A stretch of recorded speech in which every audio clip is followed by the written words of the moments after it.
নমস্কার, স্বদেশী ঘরকন্যা একটি ব্লগে আপনাদের সবাইকে জানাই স্বাগত। সবাই কেমন আছেন? আমি রাখি চলে এসেছি আজ নতুন একটা ব্লগ নিয়ে।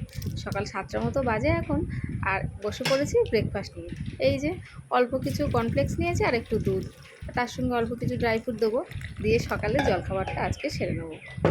বন্ধুরা, আমি ব্লগ কন্টিনিউ দিতে পারছি না, তার কারণ আপনারাও শুনেছেন যে আমার যে পাটা ভাঙা ছিল সেটা আবার ভেঙে গিয়েছে, তাই একটু দেরি হচ্ছে। হলেও চেষ্টা করছি যে আপনাদের জন্য ছোট্ট ছোট্ট করে ভিডিওগুলো দিতে। আমার এই পাটা ভাঙার পর আমি নিজে উপলব্ধি করতে শিখেছি যে যাদের তাহলে পা নেই, হাত নেই, চোখ নেই, তারা তাহলে কী কষ্টের মধ্যে আছে, তাই না বন্ধুরা? আর বন্ধুরা, কখনো দেখেছো যে মাঝ নদীতে ঝড় তুফান এলে সবাই তরি বাঁচাতে ব্যস্ত হয়ে যায়, যে কি করে তরিটাকে নিয়ে গিয়ে তীরে লাগাবে? কেউই কিন্তু তা করে না। সে সময় কিন্তু সবাই যে যার জীবন বাঁচাতে ব্যস্ত হয়ে পড়ে। যদি কেউ বাঁচানোর চেষ্টা করে, সেটা একমাত্র কিন্তু মাঝি নিজেই করে। তাই জানবে যে তোমার জীবন সমুদ্রে আজ ঝড় তুফান এসেছে, তোমার তরিকে তোমাকেই তীরে বয়ে নিয়ে যেতে হবে, তীর পর্যন্ত। বাকি সবাই যে যার কাজে ব্যস্ত, অন্যের উপর আশা রাখবে তো শুধু হতাশাই পাবে। যদি পারো নিজের তরিকে সংঘর্ষ করে নিজে তীরে নিয়ে যাওয়ার চেষ্টা করো, আর যদি ওপরওয়ালার সঙ্গ দেয় সেটা একদিন সব ঠিক হয়ে যাবে। তাই আমার জীবনেও এখন ঝড় এসেছে, কারণ আমার বিপদের সময় নিজেকেই আগে শক্ত হয়ে থাকতে হবে।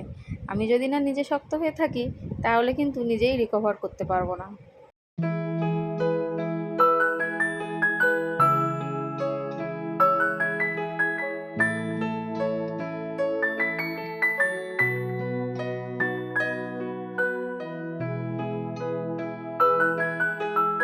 এই যে আপনাদের সঙ্গে গল্প করতে করতে আমার সকালে ব্রেকফাস্ট কমপ্লিট। আর এদিকে ছেলে বলল যে সে দুধ খাবে না, তাই তার জন্য একটু ছাতু বানিয়ে দিচ্ছে।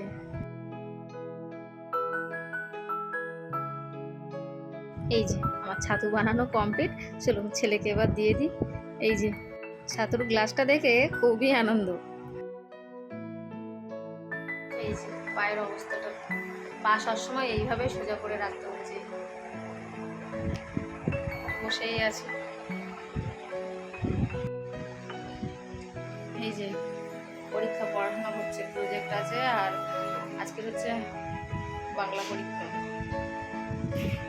পড়াশোনা বলবো কি আর কি, এত পড়াশোনা করছে, আর আমি এদিকে পা ভেঙে বসেছি, এক পা দুবার ভেঙে।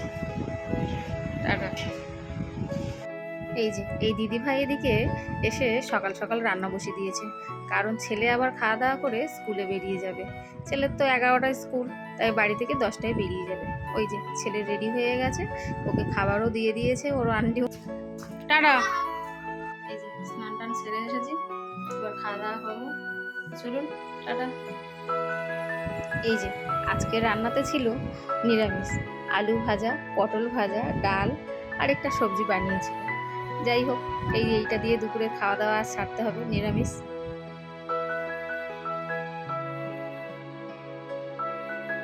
তোমাদের দাদাভাই খাওয়া দাওয়া করে এখন বেরিয়ে যাবে, তাই আগে খেতে দিয়ে দিলাম, আর আমারও দুপুরের খাবারটা সেরে নিতে হবে। এই যে এই সময়টা না ভীষণ খারাপ লাগে, কারণ কি বলুন তো, ছেলে তো বাড়ি থাকে না, এই সময় ছেলে একদম স্কুলেই থাকে।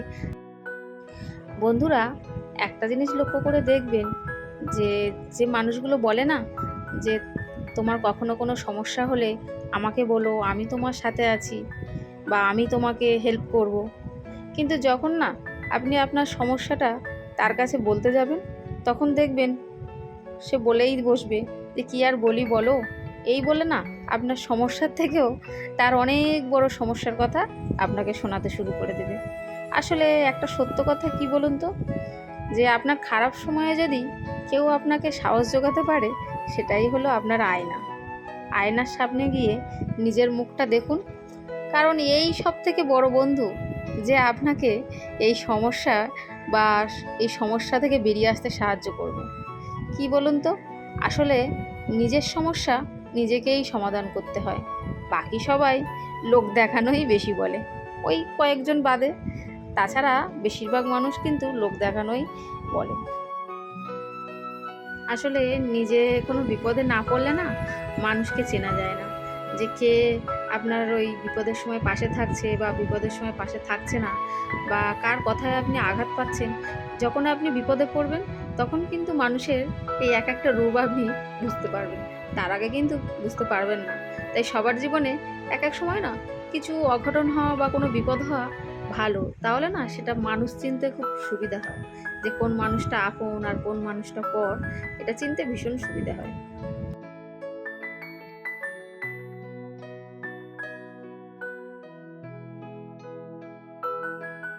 এই যে আপনাদের সঙ্গে কথা বলতে বলতে আমি প্রায় ভুলেই গেছিলাম যে আমার ওষুধ খাওয়া হয়নি, তাই ওষুধের প্যাকেটটা নিয়ে আসলাম। আর প্রত্যেক দিন ক্যালসিয়ামের ওষুধ থাকে, আরও সঙ্গে অনেকগুলো ওষুধ দিয়েছে, সেগুলো খেতে হয়। এই যে সব কিছুই হাতের ধারেই থাকে বেশিরভাগ।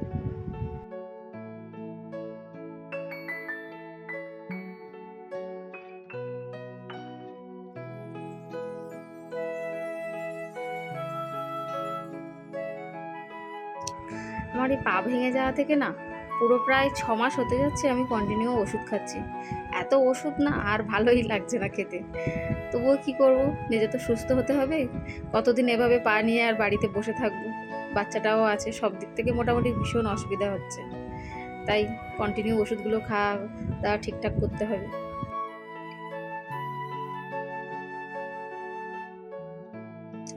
পা ভেঙে যাওয়ার পর থেকে ভিডিও তো তেমন দিতে পারছি না, আর আমার গাছেও এত সুন্দর সুন্দর ফুল ফুটছে এখন, মানে কি বলবো, সেটাও আপনাদের সাথে শেয়ার করতে পারছি না, সেজন্যও ভীষণ খারাপ লাগছে। তো যাই হোক, ওষুধ টষুধ খাওয়া দাওয়া করে নিজেও একটু বিশ্রাম নিতে হবে, কারণ ছেলেও আবার আসার টাইম হয়ে যাচ্ছে। এই যে আমার ছেলে স্কুল থেকে চলে এসেছে, আর এখন প্রায় 4:30 বেশি হয়ে গেছে, 4:45 মতো বাজে। ও প্রত্যেক দিনই এরকম টাইমেই আসে। যাই হোক, ছেলে এসে গেছে, ওকে এখন হাত মুখ ধুয়ে খেতে দিয়ে দিতে হবে, কারণ খিদেও পেয়ে গেছে ওর।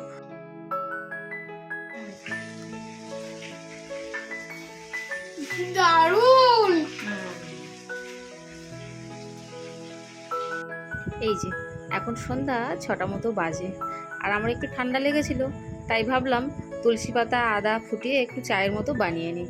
বেশ, এটা খেলে না উপকার হয়, আপনারাও খেতে পারেন যখন ঠান্ডা লাগবে। তারপরে এই যে এখন রাত 9টা মতো বাজে, চলে এসেছি রাতের ডিনার নিয়ে। রাতের ডিনারে বলতে ওই রুটি আর আলু ভাজা।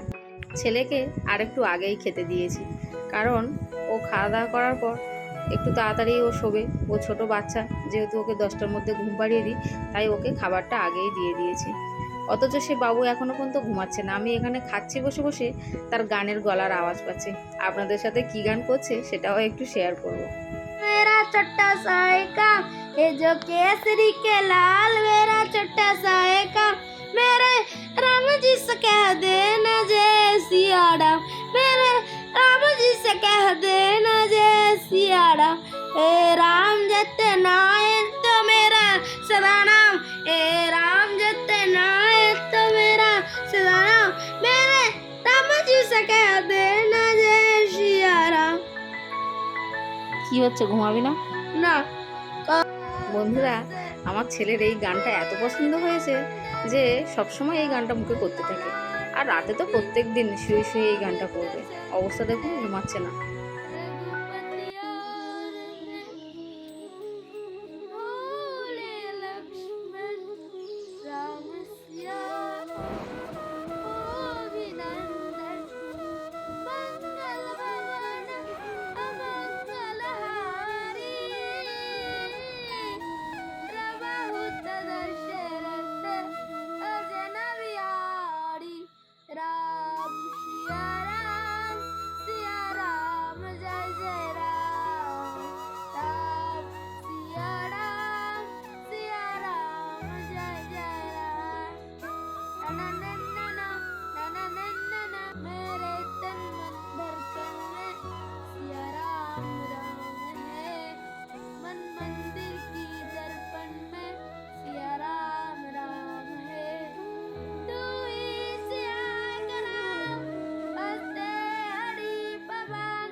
তো বন্ধুরা, যাই হোক চলুন, ছেলের মুখে আজকের এই গান শুনতে শুনতে ভিডিওটা শেষ করছি।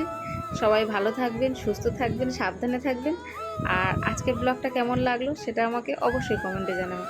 আর ভালো লাগলে একটা লাইক করে দেবেন। দেখা হবে খুবই শিগগিরই পরের একটা ব্লগে। টাটা বন্ধুরা।